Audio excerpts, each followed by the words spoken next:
Ladies and gentlemen, today,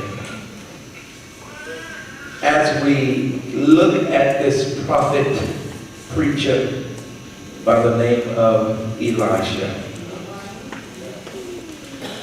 Elijah was a man who believed God to the point where whatever God said do, Elijah was found trying to do it. For in verses 1 through 7, you will see where God, the Lord, told Elijah to go down by the brook Cherith. And he told him there, I'm going to command a raven to supply for you. Now, that was somewhat very interesting to me because it shared that God can use anything that he chooses to do or to bless you anyhow he wants to. Now, you have to understand that a raven was not a dove. A raven is a filthy bird. A raven is a dirty bird. And God says, even in your filth and dirtiness, I can still use you to be a blessing to somebody else. We have to understand God specializes in things that seems to be impossible. And he can do what no other power is able to do. He told Elijah to go down by the brook Cherith, which is by the Jordan there. I want you to just wait patiently, and I'm going to provide food or meat for you in the morning, meat for you in the afternoon by the raven, and I need you to get your water supply from the brook. And ladies and gentlemen, as the story goes, you will soon see that the brook dried up. The thing that was providing and supplying Elijah eventually dried up. And I understand that we should definitely be able to empathize right there, because there are things that have dried up even on us. And not only things, but there are people that have dried up. There are children that have dried up. There are bank accounts, I know about that one, that have dried up. There are jobs that have dried up. We know what it is when brooks dry up. I mean, there are deacons that will dry up. There are tricky trustees that unruly ushers that will dry up. There are cunning church members that sooner or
there a raven was going to provide for him meat in the morning, meat in the evening, and that brook dried up.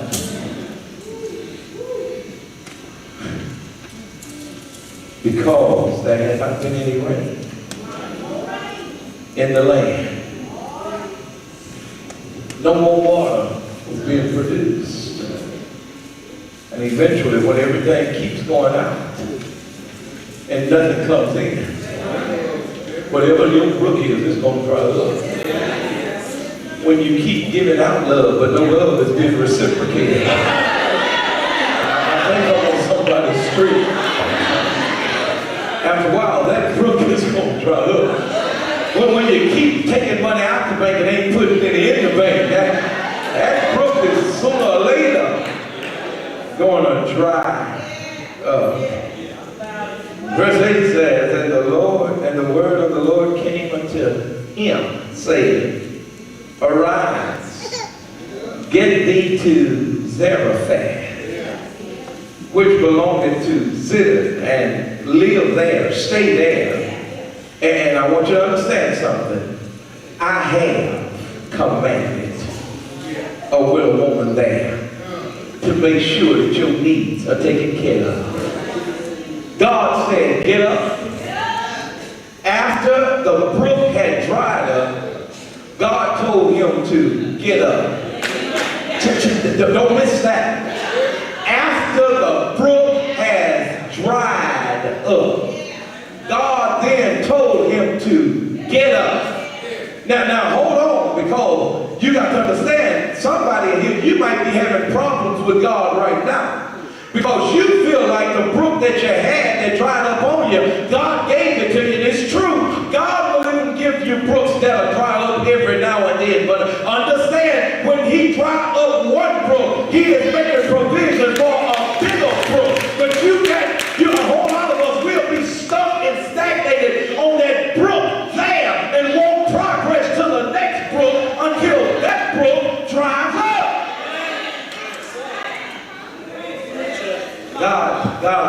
God told him to go to Zarephath, and God said that I have commanded a widow woman there to provide for you. A widow woman there to provide for you. So check it out. Verse 10 says, so he got up and went to Zarephath. Now, ladies and gentlemen, I think I need to share something right there. I think I need to say to you, in verse 5 and verse 9, you can see that there was a whole lot of obedience. Because you have to understand, before God can bless you, you first got to do what he said do. In verse 5, he told him to go to the brook, and he went. In verse 9, he told him to go to Zarephath. Verse 10, and he went. In order for you to start out on the right road, you at least got to start out doing what God said do. I mean, if he said go right, you can't go left. If he say go up, you can't go down. If he say go north, ain't no reason for you to go south. You got to at least start out in the blessing if you want him to continue to bless you. He says go to Zarephath, and there you'll find a widow woman that I have commanded to take care of you.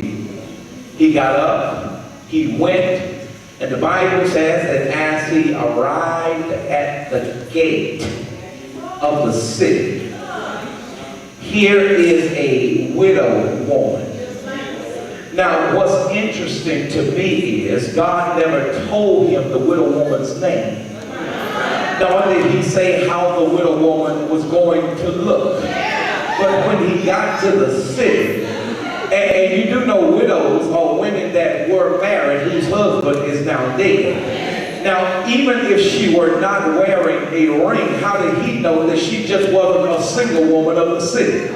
And perhaps she was still wearing her wedding ring in remembrance of her late husband. But if so, then how would he detect, seeing a ring on the second left hand, that she was the right woman? I'll tell you how. It's because when God shows you or tell you where to go, and he tells you specifically what's going to happen, he'll put it in your spirit. He will pregnate your spirit. And when you get to where you're going, he'll show you who it is you need to see.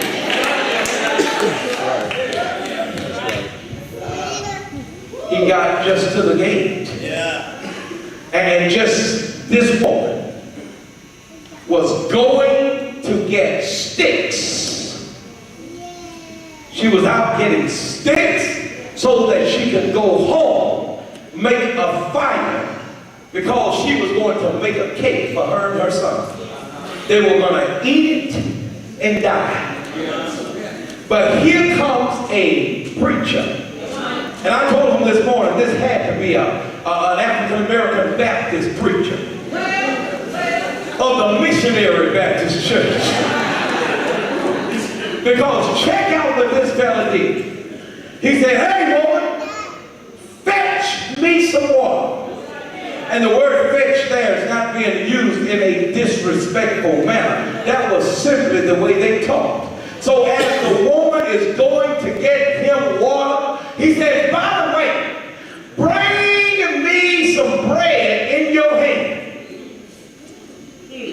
There had been a drought. All the crops had dried and withered away.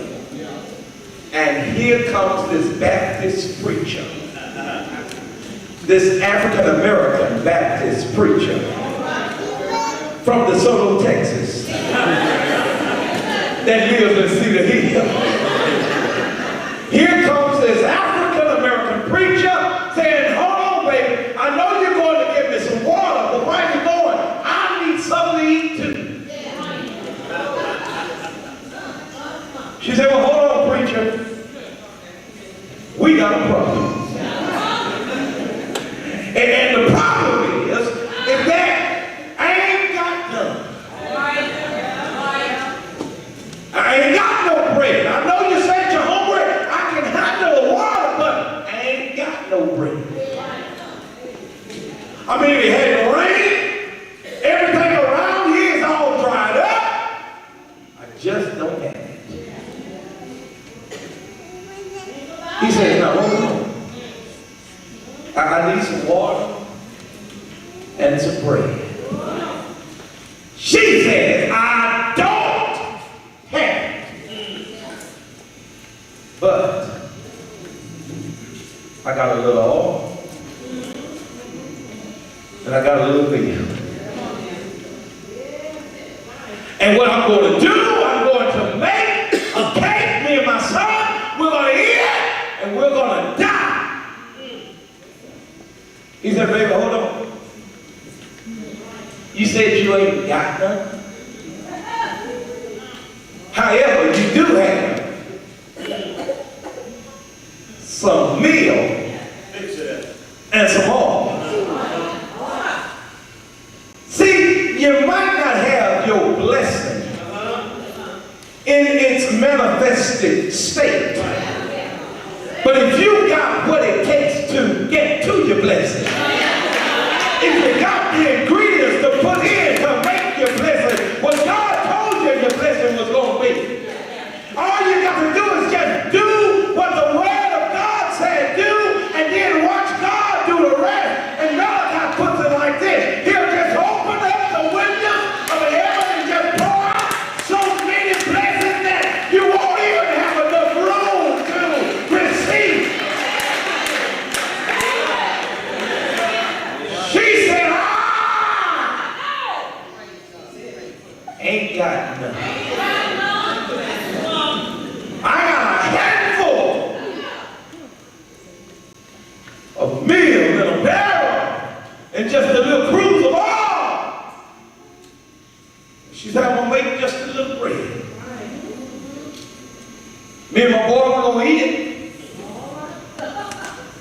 going to die.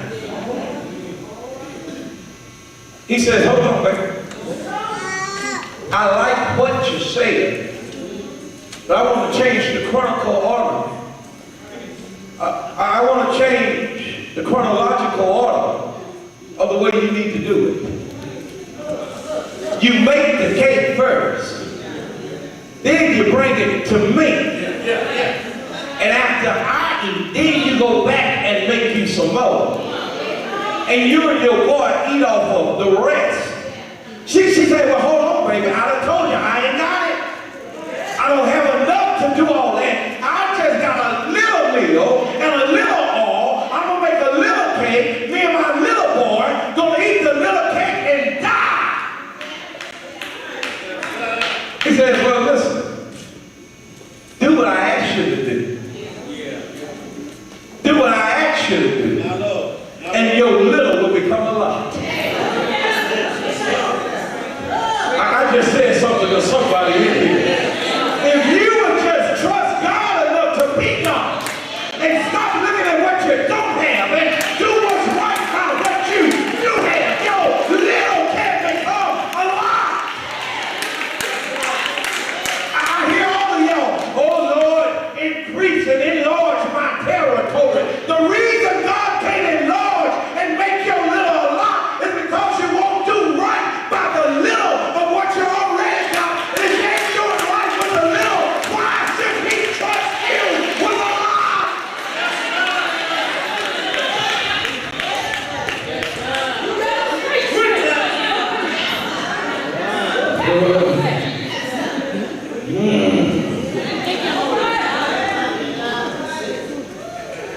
Always asking for more.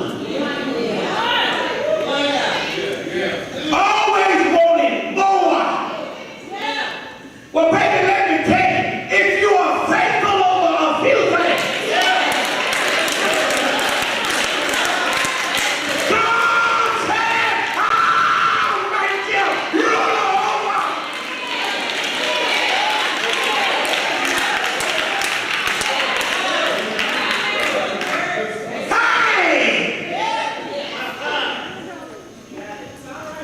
She said, I only have a little. What she didn't see was what she didn't have. Well, yes, that makes all the sense in the world. How can you see what you don't have? You see it by looking for a faith eye.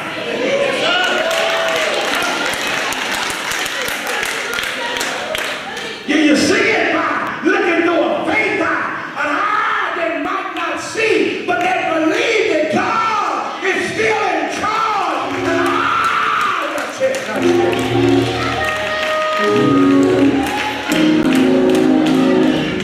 we'll get there in a minute. I'll clue you in. Hold on.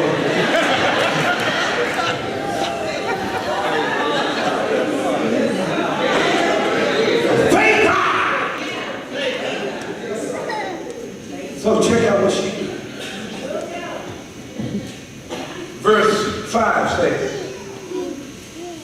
and he went and did according to the word of the Lord.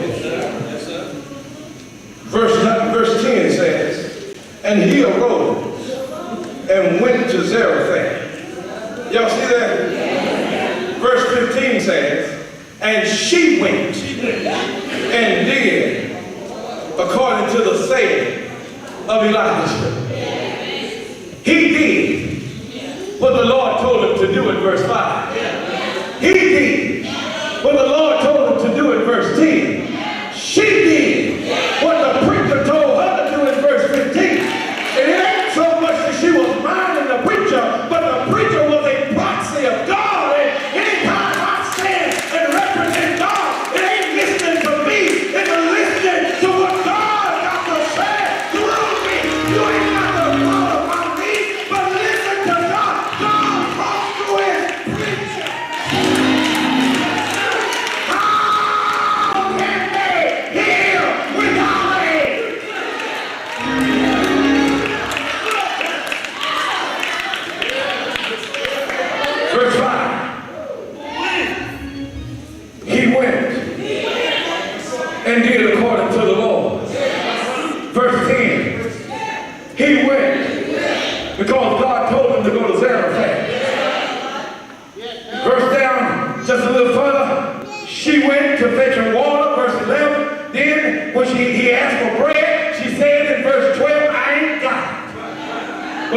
15, he said, go and make me mine first. Verse 15, she went and did as the preacher said do.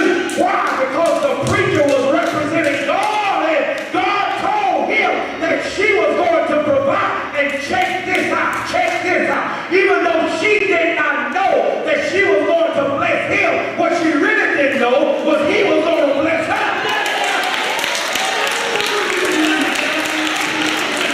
See, you need to stop looking at things as being your blessing. God got a bigger blessing with your name on it, but sometimes you just got to get rid of the little stuff so he can send you some big stuff. Sometimes you got to get rid of the small things because he want to bless you with some large things. Get your hope, get your faith out of stuff. Trust in God and he'll rain down blessings all over you.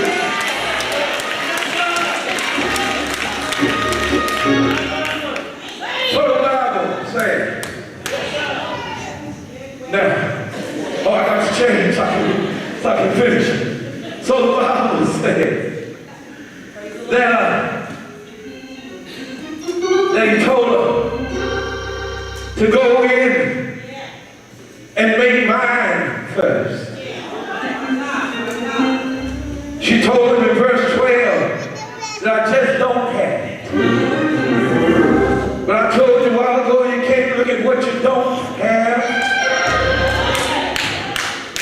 And you got to do what's right with what you don't think you have. And when you do what's right with what you do have, God has a way of just opening up the windows of heaven. Stop and look at what you can't do and just thank God for what you can do. I told them this morning that we got to learn to take the handcuffs off of God. Too many times we tell God, God, you ain't able to do it. God, I know you have the power. I just don't have the faith. And you just need to take the handcuffs off of God. Let me ask you, we'll just imagine handcuffs on. He know what it is to have handcuffs on him. He been out of the loose territory.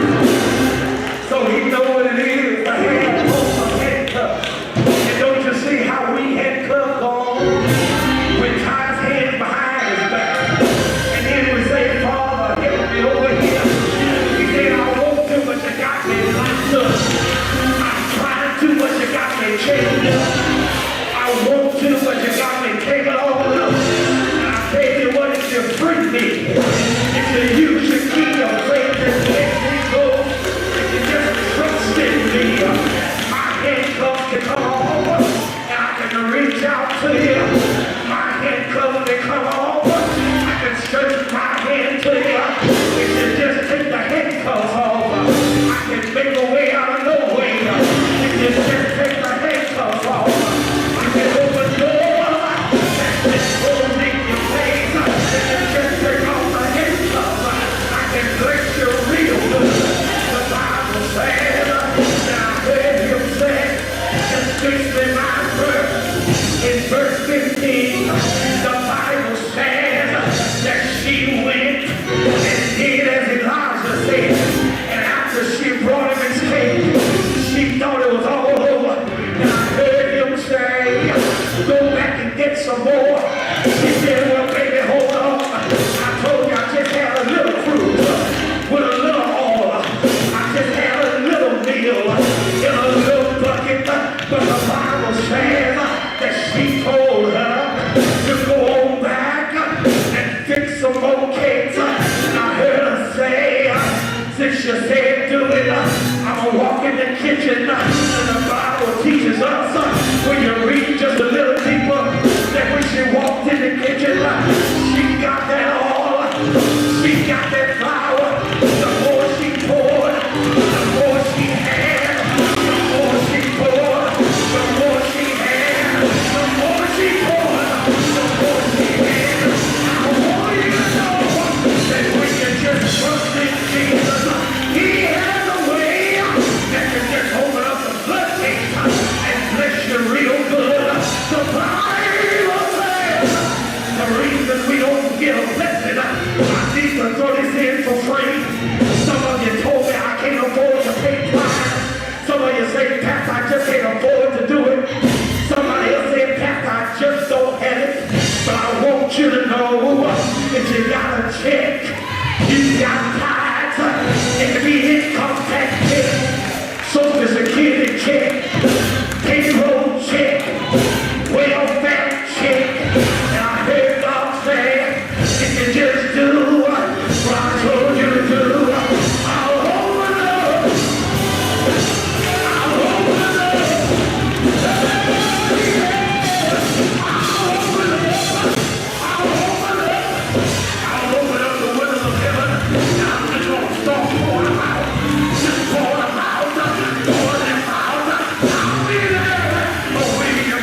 Then know my Jesus is the impossible.